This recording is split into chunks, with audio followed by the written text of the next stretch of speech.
निश्चितपणे करू। आपण आता मला असं वाटतं की वेगवेगळ्या प्रकारे जे काही आपलं मरीन टुरिझम आहे त्याच्यामध्ये देखील अतिशय चांगलं काम करतात। लवकरच आपण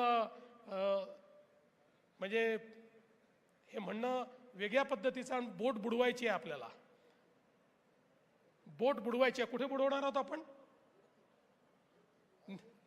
INS गुलजार बोट। कारण आपल्याला माहिती आहे की ज्या जुन्या बोटी असतात, मोठ्या शिप्स असतात, ज्या त्या ठिकाणी डिस्कंटिन्यू केलेल्या असतात, त्या शिप बुडवून त्या ठिकाणी मोठ्या प्रमाणात कोरलचं दर्शन, त्या ठिकाणी आपल्याला सबमरीन्स नेता येतात, त्या ठिकाणी वेगवेगळ्या प्रकारे आपले जे त्या लोक आहेत त्यांना एक नवीन एक्सपिरियन्स देता येतो। तेही आता पुढच्या काळामध्ये मला असं वाटतं की आपण सुरू करतो आहोत।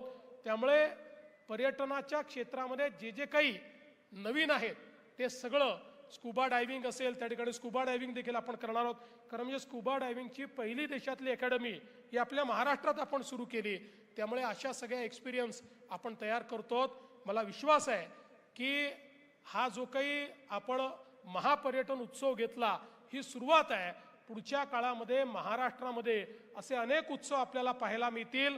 आणि शंभूराजे तुम्ही काळजी करू नका, तुम्ही जे कॅलेंडर तयार कराल त्या कॅलेंडरच्या पाठीशी मी, शिंदेसाहेब आणि अजितदादा तिघही उभे राहू आणि ते कॅलेंडर योग्य प्रकारे पार पडलं पाहिजे याकरता जे रिसोर्सेस आहेत ते रिसोर्सेस तुम्हाला उपलब्ध करून देण्याचं काम हे राज्य सरकारच्या वतीनं निश्चितपणे होईल हा विश्वास मी व्यक्त करतो।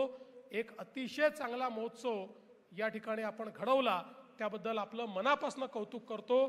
ज्या टीमने हा संपूर्ण उत्सव घडवण्याकरता दिवस रात्र प्रयत्न केले त्या संपूर्ण टीमचं मनापासून अभिनंदन करतो। आणि आपण या निमित्ताने महाबळेश्वरला येण्याची संधी दिली।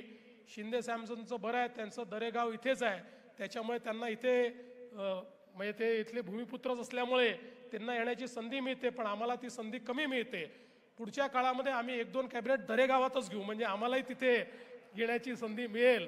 पण हा भागच असा आहे की इथे येणाऱ्या व्यक्तीला वारंवार इथे यावं असं वाटावं म्हणून शिंदे साहेब इथे येतात। ते म्हणाले खरं आहे की ते इथे आले की तिकडे बातम्या वेगळ्याच होतात, पण ते या ठिकाणी येतात, इथनं ते नवसंजीवनी घेतात आणि पुन्हा एकदा ती नवसंजीवनी घेऊन मुंबईमध्ये जनसेवेमध्ये रुजू होतात। तशीच नवसंजीवनी घेण्याकरता शिंदेसाहेब आम्हालाही वारंवार या ठिकाणी बोलवा अशी आपल्याला विनंती करतो आणि आपल्या सर्वांचे आभार मानून माझे 2 शब्द संपवतो। धन्यवाद। जय हिंद, जय महाराष्ट्र।